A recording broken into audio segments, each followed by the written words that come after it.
This is Lee TV, the only podcast today's best shows and movies. I'm Zach. I'm Jake. And tonight we are going to cover Star Wars in a quick little podcast.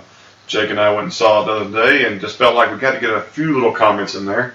Bro, what would you call this movie overall on a grading scale of A, B, C, D, 1 through 10, however you want to put it?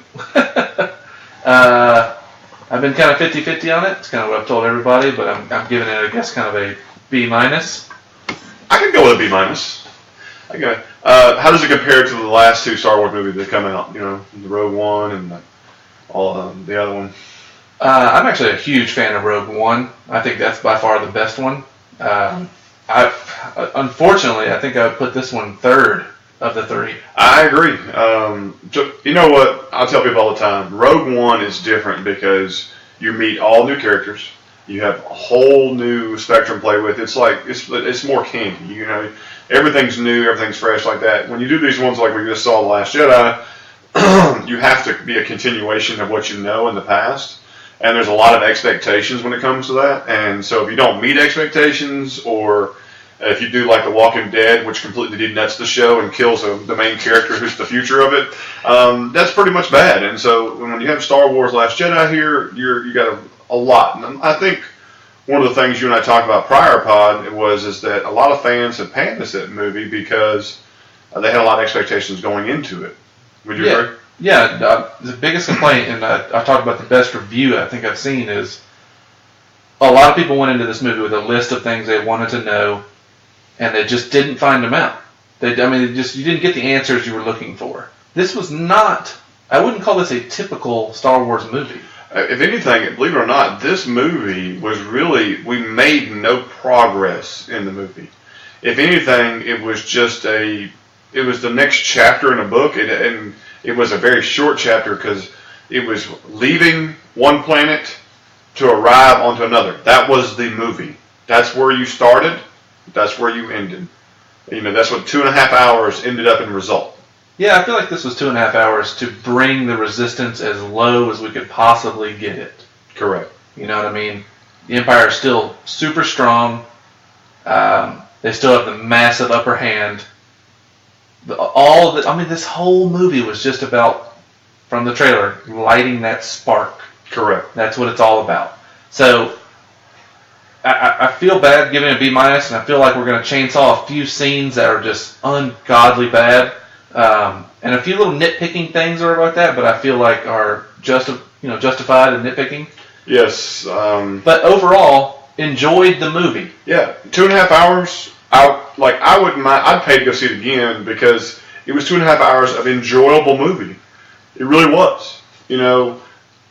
But I will tell you, there's 3 or 4 things in this movie that you were just like, you and I literally, without even having to say anything, turned around, looked at each other, and said, "What the fuck?" Yeah. I mean, it's that bad. I call them cut the shit moments. Is what I really like to call it, where it's just kind of like are you just fucking kidding me? I mean, there's no way that should have been okayed. Yeah, I mean, like, director, writer, your executives watching it early, editors. I mean, just Joe Blow off the street, what'd you think? You know, it should have never made the cut, you know. The things about the movie that I really enjoyed, special effects were great, as always are. They do a lot of good stuff. They do a good mixture of practical effects with the CG, and I always enjoy that. I love how they brought some of that back like we did in some of the other movies we talked about. The opening of the movie was a great scene carried by a couple of really good actors, minus Carrie Fisher. I know that's a burn for a lot of you diehard Star Wars fans, but I just hate to tell you, the writers and the people in the show do not do her any favors with some of the stuff that she has to talk about and how she does, and it's very sad because I know she can act. The end of the movie was real strong. It leaves you with kind of a unique question about a thing or two, but there were parts throughout the middle of this movie that like you said, I just completely blown away. And I think we should just go ahead and get to what they are and y'all be ready, because bottom line is, if you haven't seen the movie, I wouldn't listen any farther, because we're about to tell you that there's some things that happen that just are pretty mind-boggling to us. I think the number one most glaring issue in the entire movie, by far, it starts off so cool, is that Kylo Ren has to, as they showed in the previews, has to make the decision if he's going to blow up the bridge, knowing that his mother is on the bridge of this ship, on this ship. And of course, he makes the decision not to do so. But then the two guys that are with him, the lackeys, go ahead and shoot the missiles anyway. And what happens is the bridge blows completely up, killing everyone but Leia, who gets thrown out into deep space. No, this was super badass when this happens. Oh, there's no doubt. Because Leia gets sucked out. It looks super awesome. She gets sucked out with everybody else. I mean, we're talking about Admiral Akbar, gone. Yes. There's some serious guys we like in this that are just ripped out. They're dead. But this was the moment. Because her going to go out there, because you see her start to crystallize and freeze, because we all know, I mean, from every kind of movie, and if you went to science class like that, the temperature in space is minus something, hundreds of, you basically turn to glass ice. I mean, it's just instantaneous. I mean, it is what it is. It's immediate. It's immediate. Princess Leia, in her amazingness, does not freeze, is able to remain conscious, and then lifts her fingers in a certain direction and does the Superman through space back into the bridge, only to touch the door where they are able to open the fucking door when it's open to space on the other side now. Yeah. No airlock. No mask, no nothing, no door lock. Well, they bring her in and casually say, she's not conscious. She's still alive. I mean, there were people in the theater just going, are you kidding me? Literally, a visual of her with an arm to her side, one straight out, like effing Superman, going through space during this battle. Look, me and Zach looked at each other when this happened, and it was just immediately a mind meld of just like, do they really just fucking put this on the screen? They never once. The only thing we've ever seen as far as Leia and the Force is the connection between Luke and her. In the old movies. Correct. Where it was like, okay, they can kind of feel each other from across distance. Yeah, they know each other. They know that they're present with that. This is on a whole new level. Leia uses the Force in this and sucks herself back out of outer space. And not to mention, they have to do this in CG. And the way they're like making her float out there with a CG scarf and cape and stuff, and it's all floating like she's an angel and stuff. It was clearly like some kind of homage to her in a way. It was bad. But my God, it was so bad. It looks so shitty.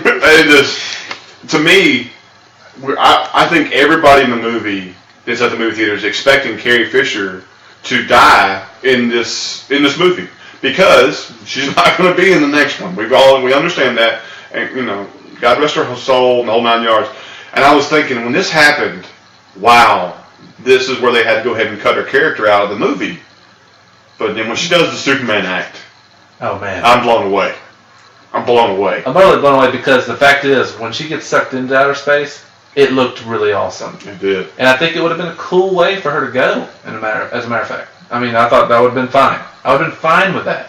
Of the wasted characters we get, that one wouldn't have bothered me. No. It now bothers me because that scene overshadows so much of the good scenes in the movie that for some reason I just can't. It's like a mental block. I cannot get it out of my head. Yeah, it like for the rest of the movie, we're watching her going, yeah, no. Still be alive. No, not acceptable. Yeah, no, sorry. They should be thawing you out instead of trying to keep you on life support. I'm sorry. No way. Yeah, a lot of the stronger, really strong stuff that they've really brought back to this, which was in the heart of the other Star Wars movies too, was the space battles and stuff. They have nailed that. Oh, there's no doubt. The visuals and everything. Just absolutely crushed that part of this genre movie. I mean, anytime Poe's out there flying around, obviously it's pretty badass. But if it's any kind of ship battle at all, it's fantastic. I mean, I really enjoy what they're doing. So, because I don't want to just harp on all the negative stuff, because there was good things. Well, this movie was one of the first ones they really showed like the devastation of war to the good side. Like every time they had a war battle, it's like you lost the majority of the good people. Oh, absolutely. And like you got to see the singular the people saying it was a pleasure as they blow up, and people sacrifice themselves for this, and there was a lot more emotion and a lot more feeling for the characters they gave you, even if you only saw them for 10 seconds.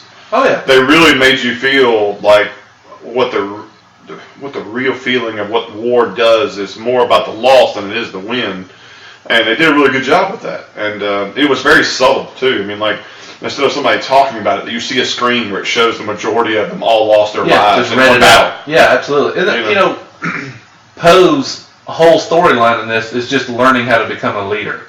Okay, so he makes all these impulsive, which in hindsight end up being bad decisions, but you're rooting for him the whole time, not realizing you're rooting for the jackass. Well, you're rooting for the guy who's making decisions without thinking about the long game. He's only thinking about the short game. Well, he's thinking like a fighter pilot would. Right, exactly. You know what I'm saying? What I can do myself, we can make something happen. Yeah. And like I said, I mean, like Oscar, the guy, he's a phenomenal actor. He carries every scene he's in so much. And, that's one thing the movie did bring that I really enjoyed with him is that they bring in some new, every movie they bring something different and unique. This one, like, we got a new type of fighting, what would you call that, a sand rail or a... Tell me the thing at the end? Yeah, the new, they were rusty buckets, but they were cool little ships, you know what I mean? Yeah, but I had such a bad taste from that too, so I don't want to even get there yet. Well, the deal is that I enjoyed that they brought a new type of flying. Every movie they come up with something different, unique. We have all the classic stuff. Well, we got new ships. We got Dreadnought, right? This new Empire ship. We got to see Snoke's ship, which was gigantic. Looks like a huge stealth bomber. We get to see like what Leia's ship, the big carrier and stuff like that. I mean, there was a lot of cool. The new bombers, right? Got to see those. Like I said, if it's in outer space, they pretty much nail it, unless it's Leia using the Force with Superman back. And all that stuff I thought was really well done. Agreed. With the slog stuff was Rey and Luke on the island. Yeah, it was a little bit slow, but not to the point of slow like, God, we need to get this over with. It was slow, but only slow in comparison to the high pace that the rest of the movie was. Yes, because the rest of it's just running the gun and just nonstop danger. Correct. She is in Rey, obviously our main characters is like Rey and Kylo Ren, but they are so slow all the way up until the end of the movie as far as what they're doing. Yeah, like they don't have any action or any big, enormous scenes until you're 2 hours into the movie. Yeah, but okay, here we go again.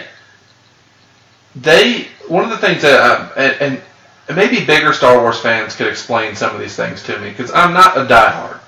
I love these movies, I think they're excellent, but I'm not this diehard guy that knows the canon back and front, you know what I'm saying? Correct. Like I said, Leia using the Force, I've never seen that. If there's somewhere in one of the animated shows or something wicked that I don't know anything about, fine. If it's one of the books, I don't care, whatever. Yeah, the Superman routine is dog shit. But I'm just saying, I've never seen her use the Force. Okay. And then... You mean like to blow the door off the hinges, across the way? And why they... Okay, but we get new things this movie. We get astral projection. Okay, which means making you project your form somewhere else. Okay, we get mind melding, where you can see another person almost that's not there that you're speaking to though. Correct. And they're not doing it to each other; it's just happening. Correct. Okay. Randomly. So it's like, okay, so what's their connection? Because like I said, the only time we've ever seen this was Luke and Leia, where they could feel each other. No. Not that they could. Oh, visually. I see you. You're sitting next to Chewbacca there. Mm-hmm. You know what I mean? And we didn't have a conversation. We don't never seen this before. So there's a few things that we've just never seen before that were used in the movie. Yeah, now, there was that part where Snoke said that he was feeding that fire, like he was adding to it. Maybe his ability was helping that. We learned that it wasn't them two doing it. It was Snoke correct creating that connection. Creating that bridge. Where they could see each other. So I was like, Okay, cool. That's fine. But like I said, we have never seen this before. Correct. This is a new power that we've just never seen before. I've just never witnessed it. So it's like it's jarring to me. To me, it's a bridge too far. It's too quick to get to that without explanation or showing it. You know what I'm saying? Yeah. But the thing is, the scenes were well done when they're happening. Well, yeah, because Driver can act, and you know. And this Driver with his shirt off, with his high and tight jeans he's rocking, basically. His ab covers. It's like, sir, what happened to your belly button? Yeah, never been a fan of that. That is not good. But anyway, yeah, that's the thing. I'm not a huge fan of Daisy Ridley as an actress, you know what I mean? Or at least in this role. You know, what she's doing. I feel she's very lucky to have Donald Driver on the screen with her a lot of the time. Or not Donald? Adam Driver. Adam Driver. You know, just having him there carries a scene. Because he can act his ass off. Yes. You know, so it's like, I don't know, where it's a scene I'm like kind of struggling with because I've never seen something like this before in the Star Wars canon, versus the fact that, this guy he's a really good actor, and he's making a good scene out of it. Right. That's why I was so 50-50 on it. It's like, it's not that I didn't enjoy the movie. I 100% enjoyed the movie. Well, I 95% enjoyed the movie. It's just that there's like these little things, and I think because we've been podcasting movies and shows for so long now, that I can't help but just we're so detail oriented, man. Yeah. Well, here's the next part. One of the coolest action scenes, again, with Driver and Daisy and so on, is when they are forced to be confronted with Snoke and so on, and Snoke tells them that he uses this power to connect them, and this was all part of a big manipulation and track to get in there. And you're like, okay, cool, that kind of explains some things, it puts some things in perspective, stuff like that. And he goes, and then he looks at Driver and he's like, I can see your every thought in your mind. I know what you're thinking, where you're going, and how it's going there. And you're like, okay. And then within 5 seconds, he uses his mind and the Force to kill Snoke. And we're like, hold on, time out. Wait a minute, you just said that you can see everything he's thinking, planning, and how he's going to do it. And you let him take a lightsaber and cut you in half. Okay. Obviously, there's some people in the room that I wish weren't hearing this right now, but it's like, that's the problem. That's what I'm talking about with this movie. This scene is so badass. It is. It is so badass. The problem is what you're talking about. Yeah, well, he tells you everything, and like, okay, cool. And then you're like, wait a minute, that doesn't work with the rest of the scene, because he kills his own scene. The thing is like, I feel like all they had to do was make him be focusing on Rey, and then it's possible for him to hide his intentions with what he's doing. The problem is, this scene is just so overall badass that gets kind of swept under the rug a little bit, but it's still in our minds. Right. Because this leads to, of course, the Snoke death and stuff like that, but then the Imperial Guard fight scene. Correct. Which is just, this is Star Wars cocaine right here. Okay, this is what you wanted to see. Oh, yeah. Because that's the one thing that these movies are lacking is Jedis. They're just not here. Correct. So the lightsaber battles and stuff like that are just not in these movies. But here we finally get one. It's not lightsaber versus lightsaber. It's lightsaber versus laser weapons. I don't know what these things are. Yeah, I mean, they're like medieval weapons with lasers on them. Yeah, they're electrified. Yeah. You know, they're very unique, very cool weapons, and their armor is cool as hell. And the fight scene is really well done. The choreography, it seems realistic. It doesn't seem out of bounds. I mean, like, there are people who are getting hit. They're getting shocked and lasered and different things, and all that looks plausible. And then they throw some really good comic relief in there, too, is that, you know, he pulls a lightsaber up and just, he clicks it on as it goes through somebody's head and pulls it off like it's a headshot, you know. I mean, it's like punches an eye hole through him, basically. Yeah, I mean, it's pretty freaking sweet. And the thing is, though, and the reason why I know a lot of fans of Star Wars are super pissed off is Snoke dies. We never get the Snoke backstory. Yeah, and this... one of the top 3 questions going into this movie, I think, of 99% of fans is... Who's Snoke? Who the hell is Snoke? Where did he come from? why is he so damaged like he is? He has a horrific scarring on his head, his face. From the center of his head all the way down to his nose. It's like a Hank Williams Jr. scar. I mean, it's much worse. Yeah. You know? No, this dude is horrifically battle scarred. But his power is unbelievable, you know, in the Force wise and so on, which also makes me. The movie talks about balance, and if you have somebody who's so powerful on the dark side with his ability, where is the person who's that powerful on the good side? Is that supposed to be Luke? It's Luke, yes. Because they don't explain it as well.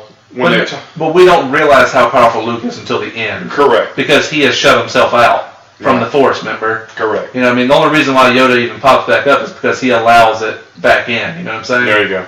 So I'm just like, I'm fine. The balance stuff even made more sense now. It does. Because it's like, well, you got Snoke, then you have to have Luke. Well, if you have Kylo Ren, then you have to have Rey.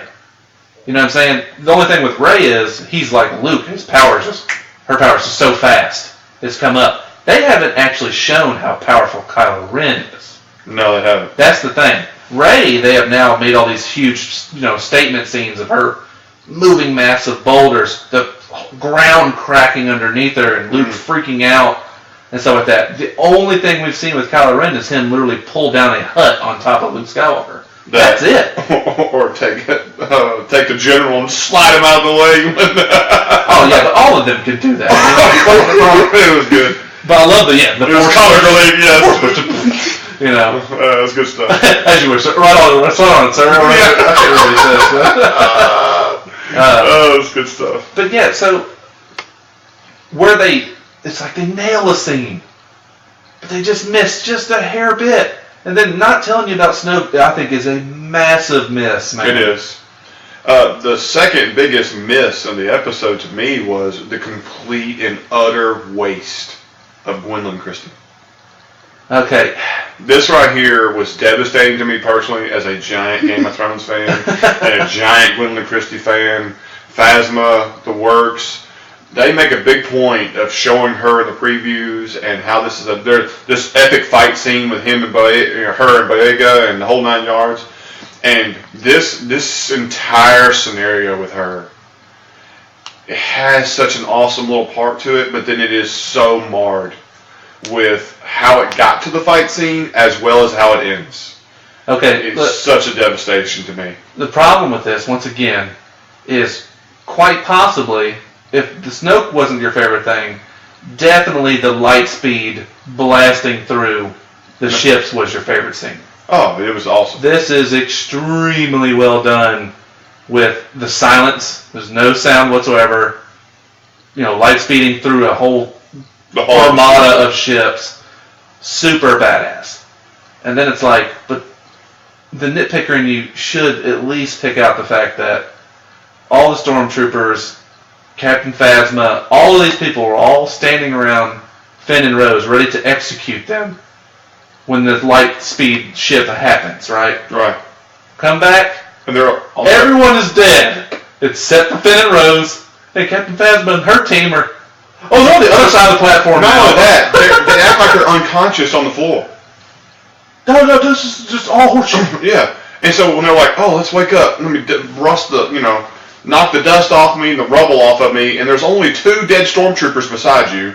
The rest of the 800 that were out there for your execution are all gone. Phasma and her crew are on the other side of the entire hangar. I'm talking like 800 yards away.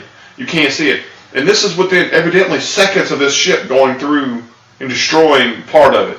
This was complete and teetotal bullshit. Yeah, this was a massive editing error right here. The thing they messed up was the fact they tried to make it look cool. So when Finn and Rose start running towards the ship, and it all of a sudden you see Phasma and more stormtroopers come out of the fog, the smoke or whatever you want to call it. I'm like, guys, you just totally screwed up. You did. Because this makes no sense. Phasma should have got off the ground just like they did, and been between them and the ship instead of them coming out of this cloud from 800 yards away. It's complete and utter garbage. They were 10 feet from each other when they were about to be executed when this happens, and all of a sudden, now she's magically 800 feet away. With a whole new group of just brand new stormtroopers. I mean, it was just like, it's completely asinine. I mean, just utterly asinine. It's just a failure of editing. Absolute failure of editing. And then, once again, I want to overshadow that with the fact that this fight scene was super badass. Yeah, the one in the preview gives you a little sprinkle of it with Boyega and Gwendolyn Christie, and they're going at it. And she's got this really skinny staff, and she's doing awesome with it. He's doing really cool with this. It's like a forearm bracer that has electrical current on it. It's pretty sweet. Well, no, we saw this in Force Awakens. It's that spinning, it's like a hammer with electrical ends on it or like that almost, that can spin and stuff like that. But we find out that her armor is not just that it's super cool looking in chrome, it's laser proof. Yeah, like you can't shoot it. You can't shoot it. It ricochet off of her. It ricochets off of her. So it's badass. I mean, she's a legit warrior. And But did it be wasted? Oh, God. With a little, comic relief almost. A sucker shot on her. Yeah, you hit her in the helmet a couple times, and it exposes one eye. All you see of Gwendolyn Christie is one eye, and then they kick her off into the explosion gases and burning gases, and that's it. Burning ship. You don't even get to see her with a helmet off to know who she is. She has maybe 3 sentences of dialogue, and she's on camera for less than 5 minutes of the entire movie. And one of her, big lines is, you'll always be scum. I'm like, ew. Yeah. This is not good. And then, of course, it's more commonly, rebel scum. Just... I was like, Boyega. I mean, It's just so unfortunate. Once again, the good scenes are overshadowed with small, It's like somebody takes a dump on a great scene. You just can't get past the smell even though you're watching greatness. It's your brand new, washed, waxed car, and a pigeon comes over and takes a huge shit on it. Yeah. It's just like, man, car looks great. Wish that pile of shit wasn't leaking down the side of it right now. I mean, it's that unfortunate. Or Phasma, they built up a really cool character. They give her a super badass fight scene. Everyone who's a Star Wars fan, or most, I would assume, are Game of Thrones fan, would have loved to have seen her with her helmet off. In the fight. You know what I mean? Whatever. Yeah, and give her more than 5 fucking minutes. They brought in Benicio del Toro for this movie, and he's got over 10 minutes of screen time as a complete rando on the movie. Not even a pivotal character. He's pivotal to a point, but this is not his second appearance in a movie, and this isn't. There isn't that connection between these two prior for it to fizzle out in less than 5 minutes, and for you see her eye and it goes off into an explosion. Now, don't get me wrong. There is part of me that says there is a chance she's alive. There is a. If she is. I'm just saying that they could. If she can magically appear 800 yards away, or lasers don't hurt her armor, maybe she lands. Who knows? I'm not too concerned about the fire itself. They were running to get to the one last ship that was on the thing. You know what I'm saying? To be able to get off in time before this thing blew to pieces. Well, you say that, but then when the Emperor's dead, Adam Driver and are sitting there talking to each other. This is true. You're right. I mean, the ship's not totally going to explode. She could have landed on some crates over there that an explosion just made it look like she went up in flames. Who knows? With this movie, to me, I almost hope she's alive, so you got more than the 5 minutes of BS we got. You know what I mean? Well, unfortunately, it was one of the big waste of a really, I think, cool character. It really was. That was one of those misfires. Is that there really was no major tragic death through the entire movie. Really, to be honest with you. Well, I don't know. Yeah, I guess we wouldn't call it tragic, but no, I mean. But there were some. I thought some wastes, whether they're wastes to be alive still or wastes to be dead. I don't know. I mean, is that all the nitpicks I had? No. No. We could talk about the mirror scene on the island with Rey, where she's looking for answers for her parents, and instead you get this comical music routine where they're all snapping fingers of 100 different Reys looking at another mirror, and we're all shaking our head like, what in this shit are we watching here? I mean, it was borderline sign language with snapping fingers. But just once again, one of the massive questions everybody had coming into this movie, Rey's parentage. It's like, Snoke's backstory, Rey's parentage, what happened with Luke and Kylo Ren, all that stuff is another question. For it to be possibly that this is the case, that there is no magic answer. Just nothing. And the driver looks at you and says, well, your parents were junkers and you were just, you know. They're in shallow graves over there on Jakku. They were never coming back. Yeah, like. And all this was done just to show you that you didn't have to be in the Skywalker lineage to be a Jedi. Yeah, you didn't have to have bloodline. You don't have to have bloodline. That's Rey's whole story, basically, is the fact that... Correct. And they cement it at the end of the movie when you see a boy who worked at one of the stalls lift his hand up and the broom comes over to him. Yeah, he clearly uses the Force. Absolutely. Right, and so on. So this is the way of saying, see, anybody can be, can have it. You don't have to have some amazing bloodline. Yeah, it doesn't have to be anything to do with lineage at all. So genetics have nothing to do with this anymore. You can be a Jedi or a Sith just by being born. It's just random. And see, to me, being the casual viewer, not the diehard, to me that sounds like that goes against what they've told you for the last 7 movies. But not necessarily, because think about how many Jedi there were in the prequels. A gazillion of them. Of all different alien races. You know what I'm saying? Mm-hmm. So it's clearly, no, they're not the only ones. I agree. So, I mean, we're Samuel L. Jackson's character, you know what I mean? Yeah. There's Yoda. There's all the Obi-Wans and stuff like that. They're not all Skywalkers or anything like that. No, I agree with you. No, so, I'm just like, they've shown this before, but it was meant to cement that in your mind. Like, you don't have to be some, bloodline relative to any of these people. Any random person could end up being a Jedi. Just to kind of close it out, the end of the movie does something like we talked about before. You don't ever see it. You've never seen it before. The projection of yourself to be a physical being somewhere else. Luke Skywalker does the whole deal of I'm actually here and I'm not, and this whole scenario. It really delivers a really cool scene when it happens, and it's just like we were watching the Book of Eli. You don't realize he's blind the whole time. Spoiler alert. Yeah. This is kind of a big revelation when this happens, when you realize what's happened with him. And I think it's pretty cool. And then, of course, soon after you get Rey and she lifts these rocks. And, there's a little bit, like I said, there's some good comic in it because they set you up earlier, what the Force is. Well, it means you can move things like rocks and everything like that. And then at the end of the movie, you got to move rocks, or literally, to make something happen. Yeah. And so there's some cool little stuff. It's cool special effects with these ice dogs or wolves, I think. There's the new new sand speeder thingamajiggers. Right, these cool little vehicles that are archaic. They were cool concept, but the idea of them.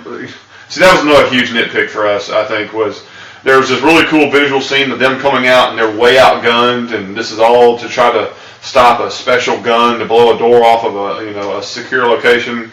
And these things are hunks of junk and rickety open air, not even a shield over them, anything. And then somehow these are supposed to do anything versus these amazing fighters. For them to have this scene where Finn is going to be the sacrificial lamb and to be saved by a car wreck that would kill you instantly. But we're not talking about a car wreck, though. We're talking about basically two motorcycles hitting each other. Yeah, 2 mopeds. At 100 miles an hour. And hitting each other at a T-bone. I mean, it is just devastating what happened. Bottom line is you would be picking up pieces of either individual in this if they weren't already barbecued and, a smear on the salt sand. You know what I mean? Instead, they're able to get out, cuddle each other. Finn gets out. Yeah. Rose is somewhat injured, I guess you'd say. Yeah, unconscious. Well, no, she's awake. Oh, that's right. Enough to kiss him and give him a good story, and then pass out. And this was within 15 feet of all the bad guys. And nobody is there. And then they're able to drag her unconscious body not 800 yards. Maybe a mile away. I mean, it's a good clip. At minimum a mile. Okay, back to where the safe base is before they get there. After the motorcycle explosion and just dragged. Maybe you can tell me. I don't remember. Did Luke arrive before Finn got back in? Yes. Or after? Or does Finn drag her in while Luke is outside? Finn drags her in right before they say, we've got to find a way out of here. If Luke got in here somehow, we've got to go. And then they turn around and look at the ice dogs to figure out where they're going. Okay, so Luke's already outside then. Correct. Because this is where they had the whole situation of, hey, he's out there, we got to help him. No. Poe's like, no, he's doing this to give us time. We've got to escape. Stalling. So there should have been where Luke walks out and it's like, yeesh. Where he sees Finn dragging this chick by. Yeah, there's no doubt. Or when the massive barrage of gunfire fires down on Luke, Finn and Rose ought to be just floating off to the sides, shrapnel, just death. I don't understand. This once again. Editing. Finn would be dead trying to drag this human being this long. People, remember this. Before Finn gets this T-bone collision on mopeds, there was 20 or 50 stormtroopers outside walking around where this wall was, where this super weapon was. The second he gets hit, there are no stormtroopers outside anymore, and they're able to walk around 25 feet from the legs of these giant cannons and everything else, and are able to have a conversation, kiss, talk about it. Evidently, he's able to pull her body up onto what looks to be a makeshift raft and drag her the mile back while they are walking towards this. And in the process of stopping, while Luke Skywalker steps out, they blow up the earth around him, and they're able to walk around this. While this is going on, they get him inside for them to make the decision of, hey, we got to go out there and help him. And then carry Rose as they leave. I'm talking about. Once again, somebody got the story cards mixed up. They were in the wrong order when they were doing the filming. There's some continuity error here. But once again, overshadowed by the fact that there's this badass Luke Kylo Ren duel that happens outside. Exactly. Like again, it's the Aston Martin that's just been cleaned up. And then a bird. And the two birds come by and drop major deuce all over the side of it. And it's just, the car is still amazing. You know, I mean, the whole deal blowing the earth up and you see Luke walk out and do a little knock the dust off his shoulder. And you know, it's just hilarious, you know. No, this was all well done and fun. And as a matter of fact, they make you think that Luke is so powerful at this point that when they're just raining gunfire down on him, it makes you think that he's literally like invincible. Well, putting up some kind of shield around himself while it's all around him or something. You know, it's not until later on you realize that he's a hologram. Total Recall has come. I'll see you at the party. Okay, so once again, this is not something we've ever seen before. Luke walks into the cave. And they say, Luke got in somehow, so they don't realize that Luke basically just appeared in the hallway. Just appeared in the hallway somewhere and walked into the thing and was like, oh, I just got out of the tube. And then walks and starts having a conversation with Leia, apologizing for her son and that he can't save him and that, you know, he tried and he failed her and blah, blah, blah. So they have this huge conversation. He kisses Leia on the head, and they get a hug, and gives her a pair of golden dice. Give her Han Solo's golden dice out of the Falcon. All right, that he physically took. And then he walks out, and they have this huge, sweet ass battle scene. It's really cool. Tells Kylo Ren, if you strike me down in anger, I will be with you forever. Almost like he'll be the Yoda Obi-Wan to Kylo now.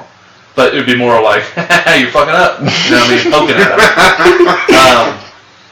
So you get to thinking all this badass scene's about to happen. And then, Kylo just runs the lightsaber straight, you know, across him. And you realize, oh, never mind. He's not even really there. He's not even really there. And so on. This was the part where I thought I would have been okay if Kylo Ren did really cut him down and he just clothes fell just like Obi-Wan did did. the Obi-Wan Kenobi disappearing act. You know, when it's your time, you know it. You get ready to be cut down, you disappear. Instead, they flash over to Luke, and he's full-blown yoga, levitating, like, you know, a Buddhist master. And he's just projecting himself out there for this battle and stuff like that. But, I mean, his lightsaber's making contact with his lightsaber. I mean, they're fully fighting.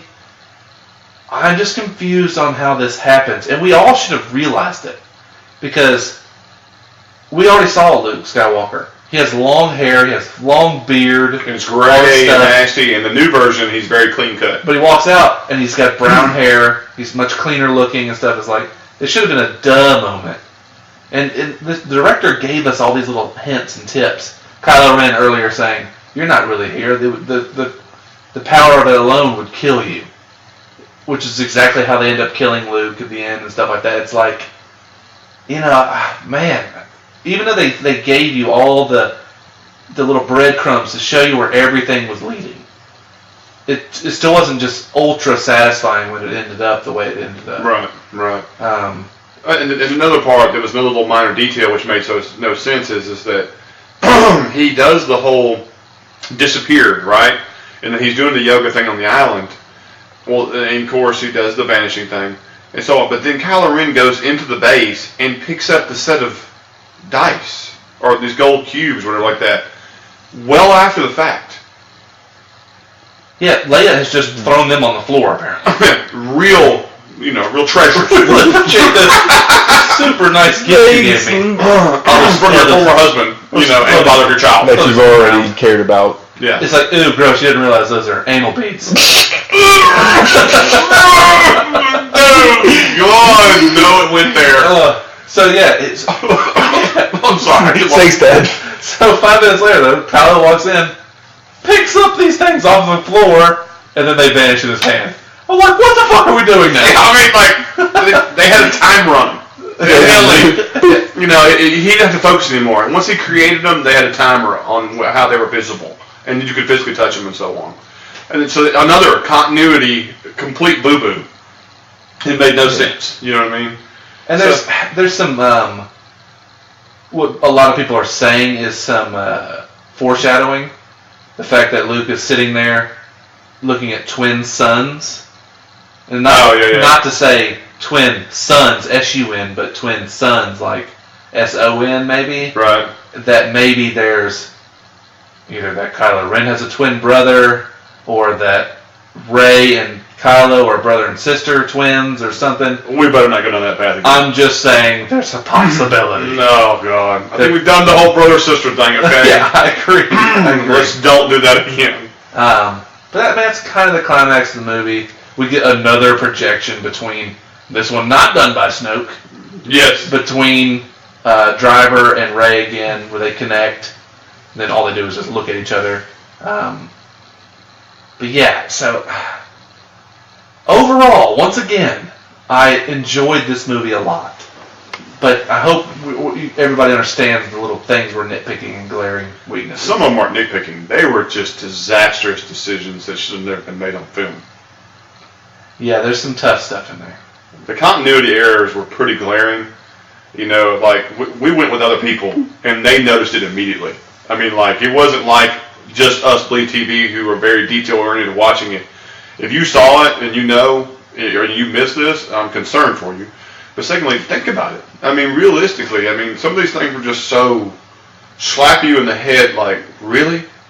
So, but again, like Jake said, I really did enjoy the movie. I wouldn't mind going to see it again. There was a lot of really cool visual effects, a lot of stuff. And I know there's things in the background that I probably missed that I'd like to see and look at again, because that's something that, like, there's a little scene where Rey and Luke are on the island, and in the background you see this enormous tail come out of the water and go back under and stuff, and it doesn't last a second, but somebody had the wherewithal to show a really cool little background part to where they were landscape-wise, and I thought that was super cool, but I just caught one. I'm sure there's more. I'm sure there's like 100 of them. I didn't know. And, I would love to go back and see like little things like that, because I'm sure there's little details and stuff. I would love to know who Laura Dern's character was.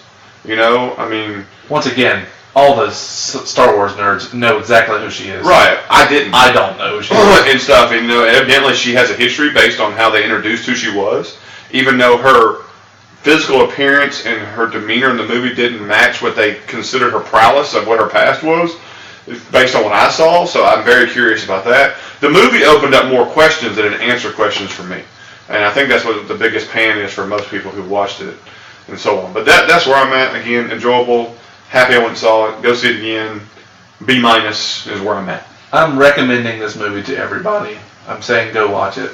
I'm actually looking forward to all the conversations I have with everybody now about it because of the nitpicky parts. Correct. So it's like, I'm actually enjoying these conversations more than the one that's like, oh my god, it was so good, it was just so good. It's like, those conversations aren't as enjoyable as one that you can actually kind of tit for tat bang with somebody. Amen. You know what I mean? Amen. So, yeah, that's my final take. Guys, as always, y'all can kick us on Twitter, Facebook, bleedtvpodcast@gmail.com. iTunes, Spotify. We're on iTunes, we're on Spotify, we're on Stitcher, we're on almost every major thing. If you're listening to us, you found us already. So, but if you want to chat with us, hit us up, man. We're not afraid to talk at you. I'd love to hear from you. Other than that, guys, we're going to call it a night. This is Bleed TV, and I'm Zach. I'm Jake. See y'all next time.